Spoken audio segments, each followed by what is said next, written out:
नमस्कार दोस्तों, स्वागत है आपका आपके अपने YouTube चैनल स्मार्ट पीके एजुकेशन सेंटर राजस्थान में। तो आज हम पुस्तकालय विज्ञान में बात करेंगे 5 लॉज ऑफ लाइब्रेरी साइंस, पुस्तकालय विज्ञान के 5 सूत्र जो डॉक्टर S.R.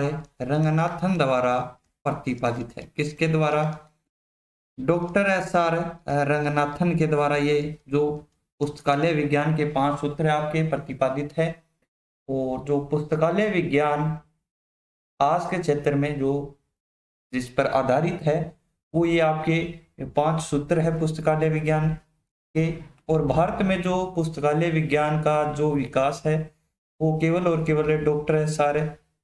रंगनाथन के प्रयासों से ही हुआ है। तो बात करें तो ये जो सूत्र है वो आधुनिक पुस्तकालय सेवा की क्या है? आधारशिला है। ये सूत्र आपके आधुनिक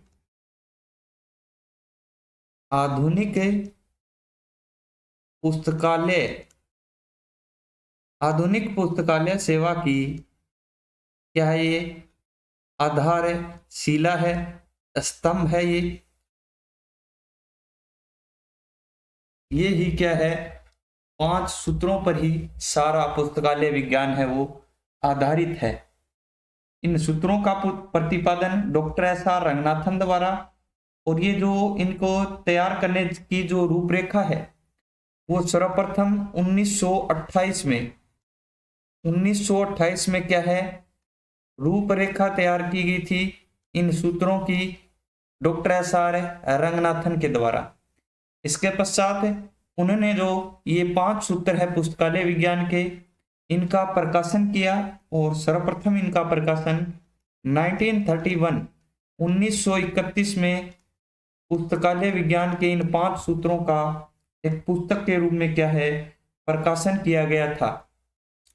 इन 5 सूत्रों की बात करें कौन कौन से ये आपके सूत्र है, तो सबसे पहले जो पुस्तकालय विज्ञान के सूत्र की बात करें तो ये आपका है बुक्स आर फॉर यूज। क्या है? बुक्स आर फॉर यूज, पुस्तकें उपयोगी है। ये सभी को पता है कि पुस्तकें क्या है? सभी के लिए उपयोगी है। नंबर 2 आपका जो सूत्र है वो क्या है?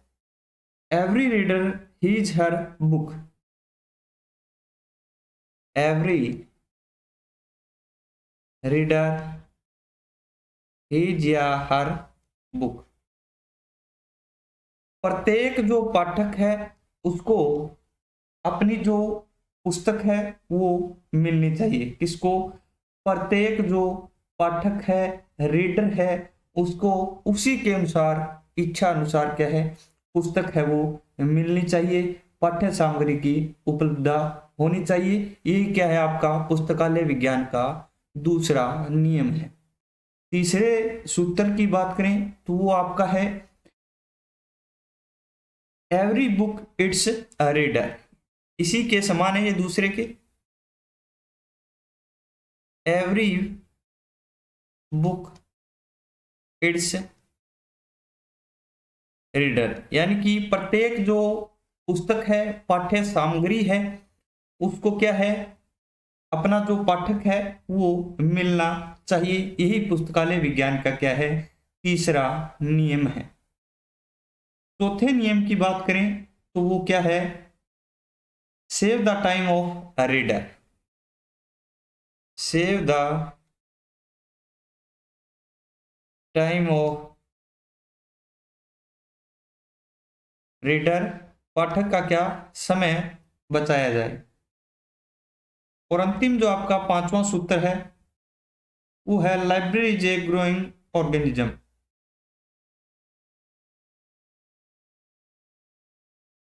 Library is a growing organism, पुस्तकालय एक क्या है? वर्धनशील जैविक तंत्र है। यानी कि जो पुस्तकालय है वो निरंतर बढ़ता रहता है। इसमें जो निरंतर पाठ्य सामग्री, इसके स्थान की बात करें, इसके जो रीडर हैं, कर्मचारी है ये लगातार इसके क्या है भी बढ़ते रहते हैं। इस प्रकार क्या है पुस्तकालय एक क्या है भी वर्धनशील जैविक तंत्र या संस्था है। इसके अलावा बात करें इसमें प्रथम सूत्र की, इसमें जो निहितार्थ है, पहले सूत्र क्या था आपका, वो था बुक्स आर फॉर यूज, पुस्तकें क्या है उपयोगी है। इसमें जो निहितार्थ आएंगे, सर्वप्रथम आपका जो निहितार्थ इसमें आएगा जो आपके पुस्तकालय भवन की स्थिति है, यानी कि पुस्तकालय भवन की जो आपकी स्थिति है, भवन की क्या है स्थिति है, पुस्तकालय भवन की आपकी स्थिति या जगह ऐसी होनी चाहिए जहां पर आपकी क्या है भाई ज्यादा से ज्यादा क्या है रीडर आ सके, ज्यादा से ज्यादा इन पुस्तकों का क्या है भाई उपयोग हो सके। मान लीजिए ये स्थान है एक प्रकार से, और इसमें यदि यहाँ पर सेंटर में पुस्तकालय भवन की जगह या स्थिति होगी तो यहाँ पर जो आपके सभी जो इसके उपयोग करता है वो इसकी आसानी से क्या है भाई यहाँ पर आपकी पहुंच बना सकेंगे। लेकिन यदि इसके एक ही कोने पर एक ही स्थान पर यदि ये भवन बना दिया जाए तो ये जो आपके रीडर है जो यहाँ पर होंगे उनके लिए ये भाई दुर्लभ हो जाएगा पुस्तकों के उपयोग के लिए। इस प्रकार जो पुस्तकालय भवन की स्थिति है वो भी आपकी जो जहां पर ज्यादा से ज्यादा रीडर आ सके, ज्यादा से ज्यादा पुस्तकों का उपयोग हो सके, वहीं पर क्या है भी होनी चाहिए। नंबर 2 है पुस्तकालय का क्या है भाई कार्यकाल। इसका जो कार्यकाल है पुस्तकालय का वो इस प्रकार से होना चाहिए कि जो पुस्तकें हैं और जो इनके पाठक है वो इसका जो ज्यादा से ज्यादा उपयोग है वो कर सके। नंबर 3 आपका जो है वो है समय। पुस्तकालय का जो समय है वो पाठक के अनुसार होना चाहिए, जिससे कि जो पाठक है जो आपकी बुक पुस्तकें हैं उनका का क्या है अधिकाधिक उपयोग कर सकें। इस प्रकार जो प्रथम सूत्र का जो निहितार्थ है वो क्या है आपका समय है। नंबर 4 क्या है भी प्रशासन का दायित्व। प्रशासन का दायित्व, प्रशासन का यह दायित्व है कि जो पुस्तकें हैं उसका अधिक से अधिक उपयोग हो सके और जो पाठक है इसका ज्यादा से ज्यादा क्या है उपयोग कर सके। नंबर 5 जो आपका निहितार्थ है वो इसके कर्मचारी होंगे भी। पुस्तकालय के जो कर्मचारी है वो कार्य में निपुण होने चाहिए, उन्हें क्या है सभी जो इसमें सामग्री रखी है उनका क्या है पता होना चाहिए, जिससे जो पाठक का समय बचे और जो पुस्तकों का जो उपयोग है वो अधिक से अधिक हो सके। इस प्रकार जो प्रथम सूत्र के लिए जो कर्मचारी है वो निहितार्थ है और बहुत ही उपयोगी है। नंबर 6 इसमें निहितार्थ की बात करें आपके तो पुस्तकों का रख रखाव। पुस्तकों का रख रखाव, पुस्तकों का जो रख रखाव है इस प्रकार से होना चाहिए और सभी जो शेल्फ है आपकी वो व्यवस्थित होनी चाहिए। पुस्तकों का जो क्रम है वो भी व्यवस्थित होना चाहिए, जिससे कि जो पुस्तकों का उपयोग है वो अधिकाधिक हो सके। इस प्रकार जो आपका पुस्तकों का रख रखाव भी इसमें बहुत ही जरूरी है। बात करेंगे अगले सूत्र की, दूसरे नियम की पुस्तकालय विज्ञान की, वो आपका है every reader his her book. Every reader his या हर बुक, यानी कि जो प्रत्येक पाठक को उसकी इच्छा अनुसार क्या है भी पुस्तक या पाठ्य सामग्री की उपलब्धता होनी चाहिए। और इसमें जो निहितार्थ है आपके कौन कौन से शामिल हैं उनके बारे में बात करेंगे। सबसे पहले जो आपका निहितार्थ है वो है राज्य का दायित्व। राज्य या राज्य सरकार का ये दायित्व है कि जो प्रत्येक जो रीडर है उसको उसकी इच्छा अनुसार पुस्तकालय में जो पाठ्य सामग्री है उसकी उपलब्धता होनी चाहिए। नंबर 2 आपका क्या है, पुस्तकालय प्राधिकरण के दायित्व है। इसके पुस्तकालय जो प्राधिकरण है, प्राधिकरण का दायित्व है। पुस्तकालय जो स्टाफ है, प्राधिकरण है, उसका ये दायित्व बनता है कि प्रत्येक पाठक को जो उसकी इच्छा अनुसार है वो पुस्तक की उपलब्धता हो। इसके अलावा जो कर्मचारियों का कर्तव्य है, कर्मचारियों का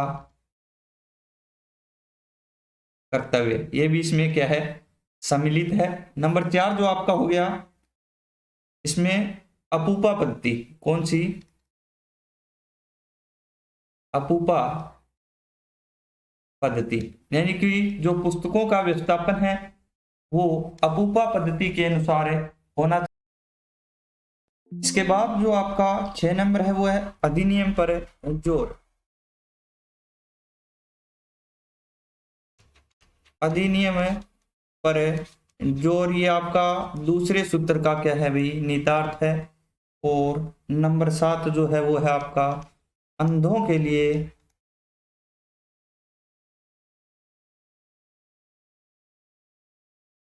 पुस्तकालय सेवा, यानी कि जो अंधे या विशिष्ट श्रेणी में आते हैं उनके लिए भी अलग से जो पुस्तकालय या पाठ्य सामग्रियों की व्यवस्था है वो होनी चाहिए। नंबर 8 है आपका पुस्तकालय नेटवर्क।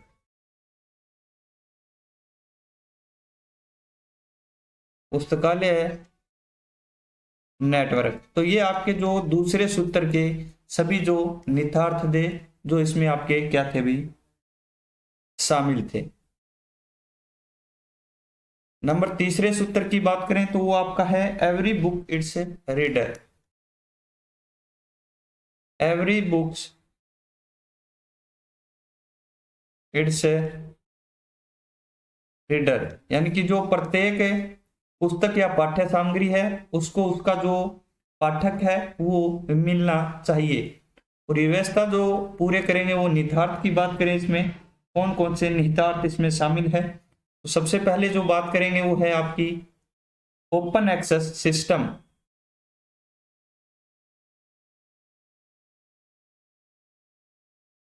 ओपन एक्सेस सिस्टम, अबाध प्रवेश प्रणाली। तीसरे सूत्र में ये महत्वपूर्ण है भाई, ओपन एक्सेस सिस्टम किस सूत्र से संबंधित है, तो वो आपके पुस्तकालय विज्ञान के तीसरे सूत्र एवरी बुक इट्स रीडर, प्रत्येक पुस्तक को उसका पाठक मिलना चाहिए। इससे ये जो आपका अबाध प्रवेश प्रणाली है वो क्या है, संबंधित है। इसमें ओपन एक्सेस सिस्टम या अबाध प्रवेश प्रणाली यानी कि जो पुस्तकालय है उसमें बिना किसी रोक टोक के, बिना किसी रोक टोक के क्या है भी जो पाठक है उसकी एंट्री होनी चाहिए। उसमें किसी प्रकार की जो बाधा है वो उत्पन्न क्या है, नहीं होने चाहिए। ये तीसरे सूत्र का जो निहितार्थ है। आगे बात करते हैं नंबर 2 की, तो आपकी क्या है, पुस्तक सूची। पुस्तक सूची सभी जो पुस्तकालय में उपलब्ध पुस्तकें हैं उसकी एक प्रकार से सूची होनी चाहिए। नंबर 3 आपकी जो है वो है आपका पुस्तक प्रदर्शनी। पुस्तक प्रदर्शनी, प्रत्येक जो पुस्तकालय में नई बुक है उसको प्रदर्शनी के आधार पर जो इसका प्रदर्शन है वो करना चाहिए, जिससे कि जो इसके इच्छुक पाठक है उनको इसका क्या है भी बोध हो सके और वो इसको उपयोग में ले सके। इस प्रकार जो तीसरे सूत्र का ये निहितार्थ है। नंबर 4 जो आपकी है इसमें वो है संदर्भ सेवा। संदर्भ सेवा भी इसके लिए क्या है भी तीसरे सूत्र से संबंधित है और ये महत्वपूर्ण है भी। नंबर 5 है आपका वीडिंग आउट या फिर अनुपयोगी पुस्तकों का चयन न करना। जो पुस्तकें उपयोग में नहीं है, अनुपयोगी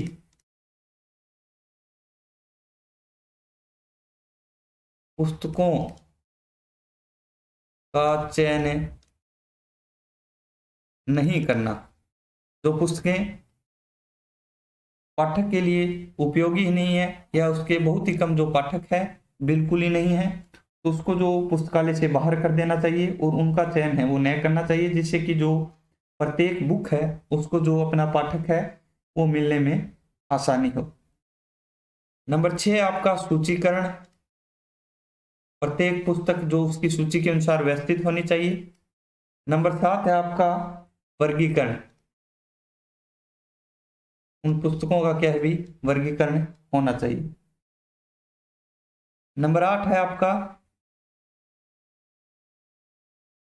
विस्तार सेवा।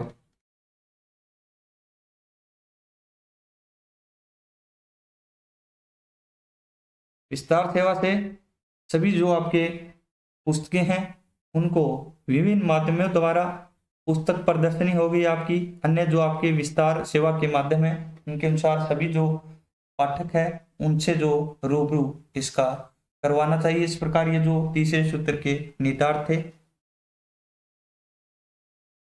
अगला जो आपका सूत्र है वो है नंबर 4 और ये नियम है आपका save the time of reader, यानी कि जो पाठक है उसका समय बचाएं। तो इसमें जो आपके निहितार्थ है उनकी बात करते हैं। सबसे पहला आपका है जो नंबर 3 में था वही है और ये है आपका अबाध प्रवेश प्रणाली।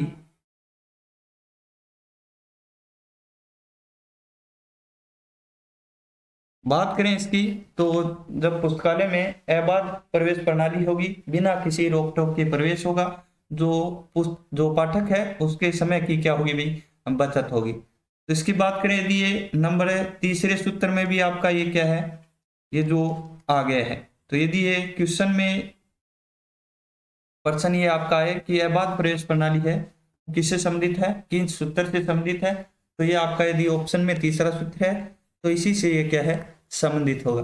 यदि थर्ड सूत्र ऑप्शन में नहीं है तो फोर्थ सूत्र आपका क्या है राइट हो जाएगा। उसके बाद अगले इसके निहितार्थ की बात करें तो नंबर 2 आपका हो गया सूचीकरण और वर्गीकरण। इससे क्या है पाठक के समय की क्या होगी भाई बचत होगी। नंबर 3 आपका क्या है आदान प्रदान प्रणाली।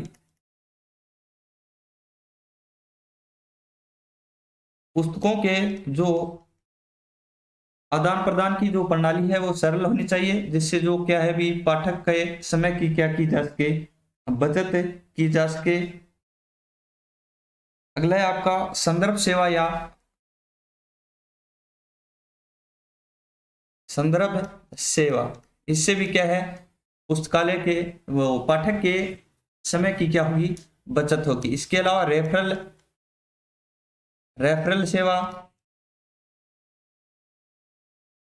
नेक्स्ट है आपकी प्रलेखन सेवाएं।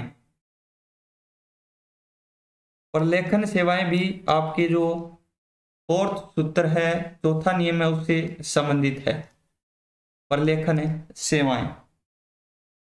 और अगला जो आपका नेक्स्ट नंबर 5वां जो आपका है वो आपका हो गया निदानी व्यवस्थापन। निदानी या सेल्फ व्यवस्थापन। निदानी या जो सेल्फ आपका व्यवस्थापन है वो सरलतम रूप ले और जो वर्गीकरण के नियम है उसके अनुसार जो इसका अब उपापत्ति के अनुसार क्या होना चाहिए इसका व्यवस्थापन होना चाहिए, जिससे जो क्या है जो पाठक है रीडर है उसके क्या समय की क्या की जा सके बचत की जा सके। तो ये आपके जो चौथे सूत्र के निहितार्थ थे। और अब हम बात करेंगे 5वां सूत्र। 5वां जो आपका सूत्र है और वो है library is a growing organism. Library is a growing organism. पुस्तकालय है वो एक क्या है वर्धनशील है आपकी संस्था है, जैविक तंत्र है। तो इसमें जो निहितार्थ है उनकी बात करते हैं। सबसे पहला जो आपका है वो है पुस्तक के संग्रह में वृद्धि। पुस्तक के संग्रह में वृद्धि, ये भी आपकी क्या है, पुस्तक के जो संग्रह में वृद्धि है वो लगातार आपके पुस्तकालय में होती रहती है। नंबर 2 है पाठक संग्रह में वृद्धि। पाठक भी निरंतर क्या है, पाठकों में वृद्धि हो गई आपकी, पाठकों में भी निरंतर जो आपका पुस्तकालय है उसमें जो वृद्धि। इसके अलावा पुस्तकालय के कर्मचारियों में वृद्धि। पुस्तकालय के जो कर्मचारी है उनमें भी क्या है, वृद्धि। नंबर जो 4 आपका वो है कंप्यूटराइजेशन। कंप्यूटराइजेशन,